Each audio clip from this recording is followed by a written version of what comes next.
Carl Jung discovered that some people are born with a dangerous gift.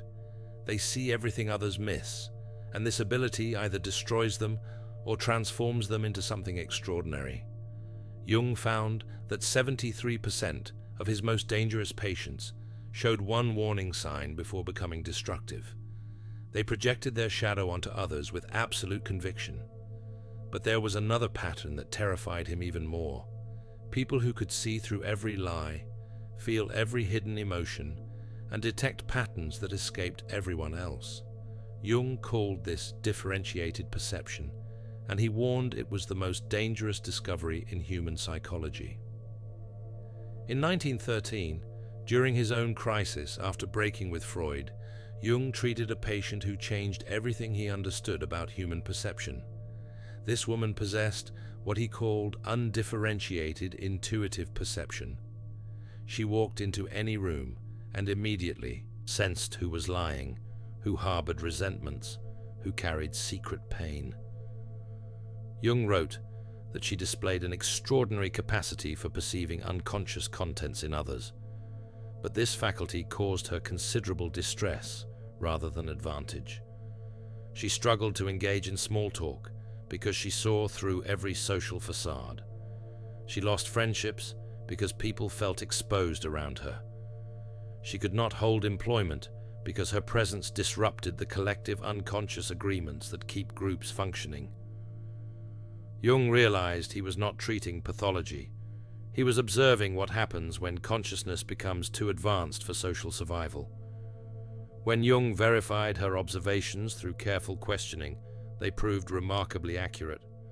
She spoke of others as if she had access to their private thoughts and hidden motivations. This was not psychosis or delusion. This was consciousness so advanced it had become socially dangerous.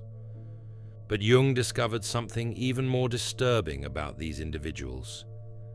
Jung began investigating what he termed participation mystique, the psychological phenomenon where individuals with highly differentiated intuition become overwhelmed by unconscious contents from others. Jung wrote in his Red Book period notes that there are those among us whose psychic apparatus is so finely tuned that they absorb not merely conscious communications, but the entire unconscious atmosphere of their environment. Modern research by Dr. Elaine Aron on highly sensitive persons validates Jung's early observations. Her research shows that roughly 20% of people have heightened sensory and emotional sensitivity. But Jung identified something more specific within his psychological typology. The introverted intuitive type, comprising roughly 1% of the population, does not just feel deeply, but perceives unconscious patterns with startling clarity. Their brains process not just obvious social cues, but unconscious emotional states, repressed content, and psychological patterns that others could not detect. They saw depression behind forced smiles. They sensed desperation beneath confident presentations. They felt the collective shadow that groups unconsciously agreed to ignore. Jung wrote that the danger lies not in the perception itself, but in the psychic isolation it creates. When you see clearly what others cannot or will not see, you become a mirror that society cannot bear to look into. This creates what Jung called the problem of the superior function. Your greatest strength becomes your greatest burden because it separates you from collective unconscious participation. The real danger emerged when Jung discovered these highly perceptive individuals became targets for shadow projection.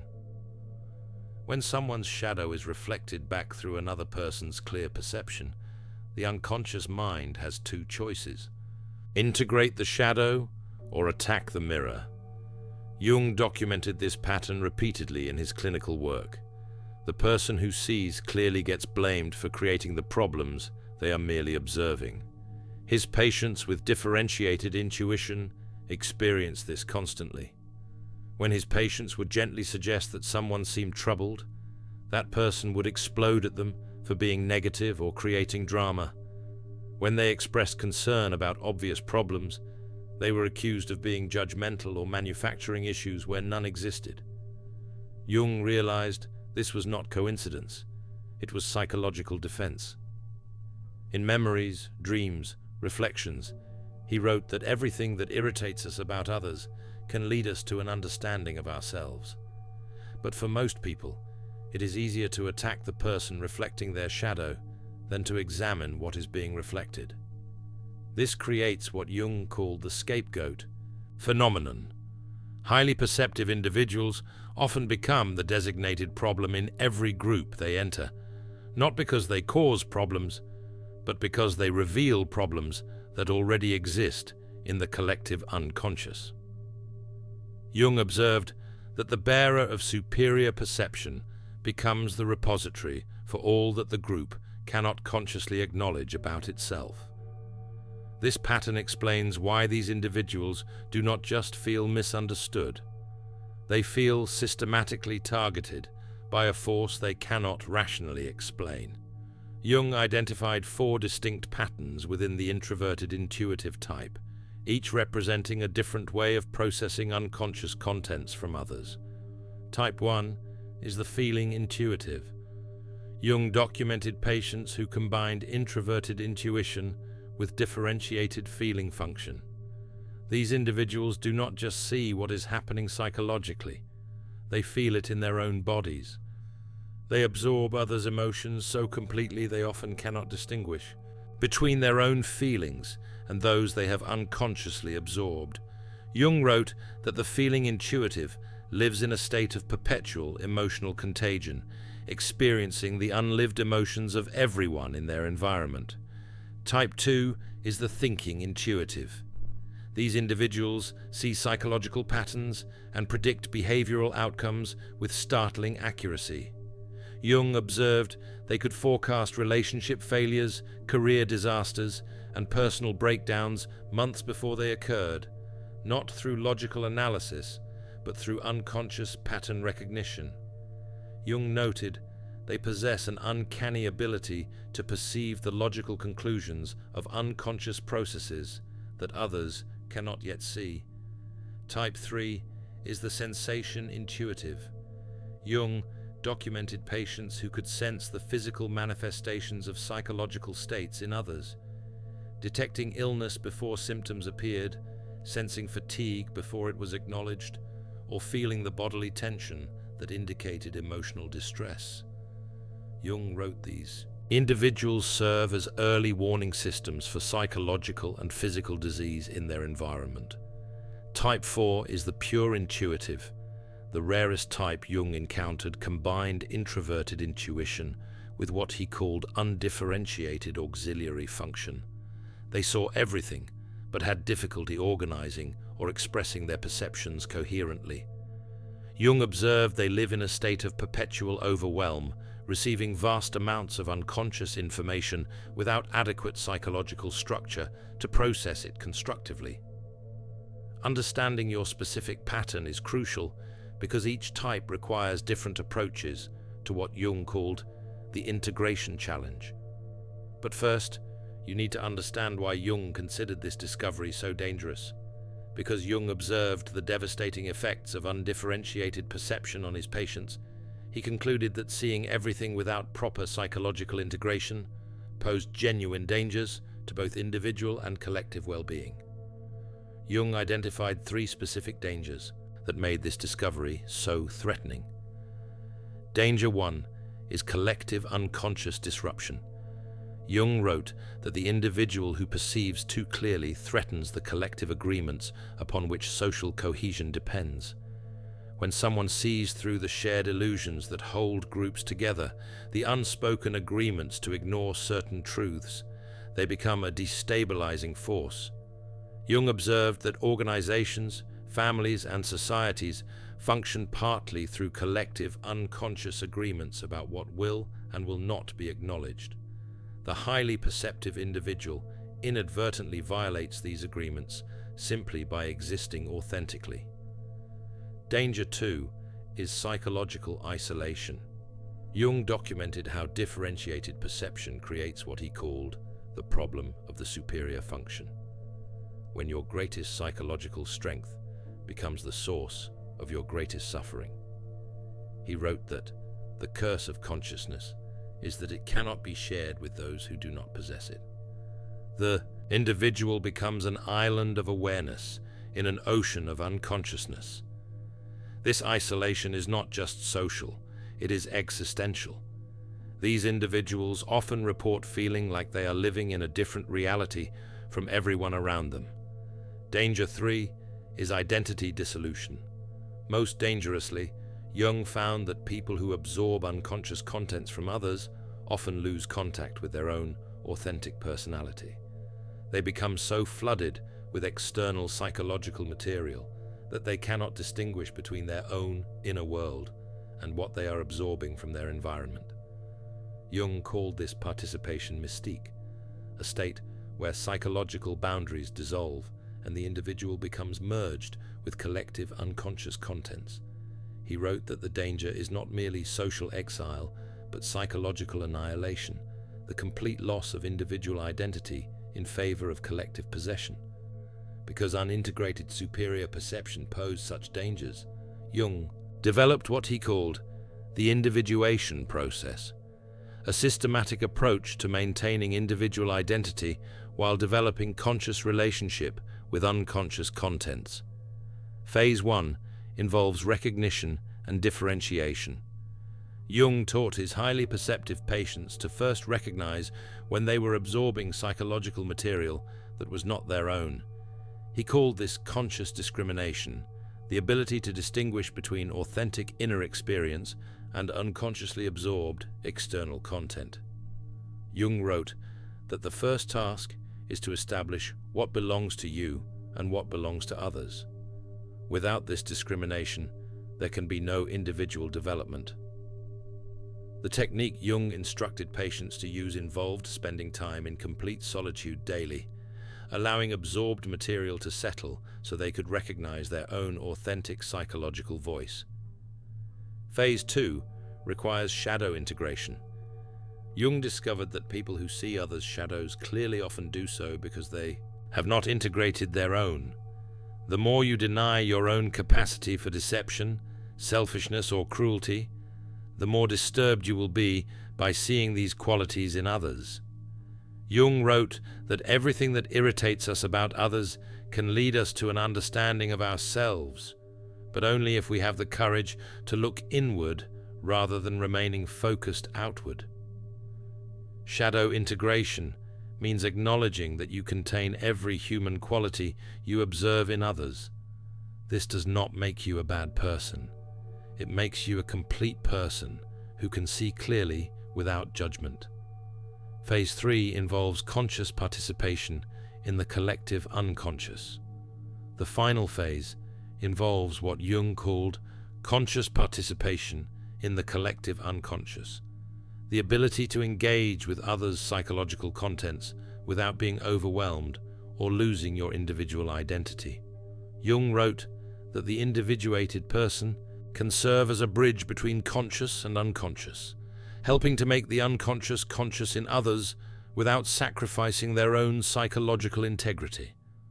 This requires developing what Jung called psychological containers, the ability to hold others' unconscious contents temporarily while maintaining awareness that they are not your own. Jung studied historical figures to understand the difference between successful integration and psychological breakdown. Nietzsche possessed extraordinary insight into human nature, but remained identified with his superior function rather than integrating it into a balanced personality. Jung observed that Nietzsche's isolation and eventual breakdown represented what happens when superior perception remains unintegrated. The individual becomes consumed by what they see rather than transformed by it. In contrast, Meister Eckhart transformed his superior perception into wisdom that could nourish others without overwhelming them. He saw clearly, but spoke in ways that invited understanding rather than resistance. Jung noted that Eckhart's success came from what he called conscious humility, the recognition that superior perception is a gift to be shared wisely, not a weapon to be wielded. Most significantly, Jung documented his own struggle with overwhelming perception during what he called his confrontation with the unconscious from 1913 to 1919. He wrote that he was menaced by a psychosis and was saved only by his ability to understand what was happening through his work with patients. Jung's breakthrough came when he realized that his overwhelming perceptions were not pathological but evolutionary. They represented consciousness attempting to evolve beyond current collective limitations.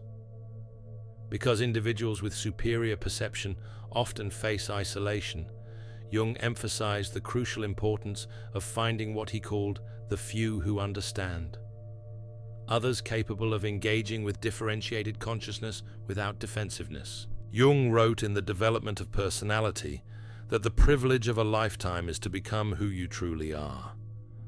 But this privilege cannot be realized in isolation. It requires witnessing by those capable of recognizing authenticity.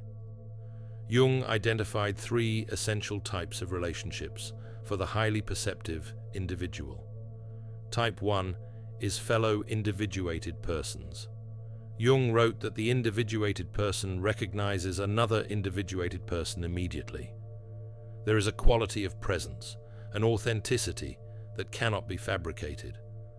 These connections often happen instantly and intensely. You recognize each other as members of what Jung called the conscious minority. These relationships are rare but essential for psychological survival. With fellow individuated persons, you can be completely authentic without fear of overwhelming or threatening them. Type 2 is those engaged in individuation. Jung observed that people actively engaged in their own individuation process, therapy, inner work, spiritual practice, can often handle superior perception without defensiveness. They may not possess it themselves, but they understand its value. Jung wrote that those who have begun to know themselves can bear to be known by others. Type 3 is natural containers. Jung identified individuals who, while not possessing superior perception themselves, have what he called natural container function, the ability to hold psychological content without being overwhelmed by it. These might be mature individuals who have weathered significant life challenges. Jung taught a careful process for revealing perceptive abilities. Begin with small, gentle observations. Notice their response pattern to feedback. Assess whether they become defensive or curious. Gradually increase depth based on their demonstrated capacity. Always frame insights as offerings rather than pronouncements. Jung emphasized the goal is not to find people who accept everything you see, but to find people who can engage with your perceptions as valuable contributions to understanding rather than threats to their self-image. Because integrated superior perception serves both individual and collective development, Jung viewed successful individuation as essential not just for personal well-being, but for the evolution of human consciousness itself. Jung wrote in The Undiscovered Self that the individual has always been the carrier of the living spirit, the one who brings about the change in society. He believed that individuals who successfully integrate superior perception become what he called culture carriers, people who help consciousness evolve. The 4 stages of transformation begin with recognition without overwhelm. The first transformation occurs when you learn to acknowledge your perceptive abilities without being crushed by them. Jung called this conscious acceptance of the superior function. The beginning of wisdom is the recognition of what one actually is. Stage 2 involves integration without isolation, learning to use your perception constructively while maintaining meaningful relationships. Jung called this social individuation. The individuated person does not withdraw from the world, but engages with it more consciously. Stage 3 is service without sacrifice. Your perception becomes a gift you offer, rather than a burden you carry, using your abilities in service of others without depleting yourself. Stage 4 is legacy without attachment. using your perception to contribute to collective consciousness evolution without attachment to whether others recognize or accept your contributions. The individuated person works for the future, not for personal recognition in the present. Jung believed that individuals who successfully integrate superior perception serve a vital evolutionary function. They see what collective consciousness is not yet ready to acknowledge, helping to prepare humanity for necessary developmental steps. What is not brought to consciousness comes to us as fate. Highly perceptive individuals who learn integration help make unconscious contents conscious before they manifest destructively in collective behavior. The path of integrating superior perception contains specific dangers. Jung wrote extensively about psychological inflation when individuals become identified with their superior function rather than integrating it consciously. Highly perceptive individuals often fall into the prophet complex, believing they must save everyone from unconsciousness. This leads to preaching, judgment, and eventual isolation. Jung documented cases where individuals use their superior perception to justify complete withdrawal from society. True individuation requires engagement with the unconscious world, not escape from it. Some highly perceptive individuals become addicted to being needed. They define themselves entirely through their ability to see and help others, losing contact with their own inner development. Even successfully integrated individuals can regress during periods of stress or trauma. Integration is not a permanent achievement, but a dynamic process requiring constant conscious attention. Jung developed ongoing practices for maintaining healthy integration. Regular solitude for distinguishing your own psychological contents from absorbed material. Conscious choice about when and with whom to engage perceptive abilities. Ongoing shadow work to prevent projection of your own unconscious contents. Connection with others capable of providing reality checking and support. Creative expression as an outlet for overwhelming perceptual input. Jung understood superior perception within the context of collective psychological development today. In the modern era, highly perceptive individuals might be sensing psychological patterns that explain collective behavior, environmental unsustainability before it becomes obvious, or collective shadow contents that need conscious integration. The sensitive individual feels the collective problems first and most intensely. Their personal symptoms often reflect what the entire culture needs to address.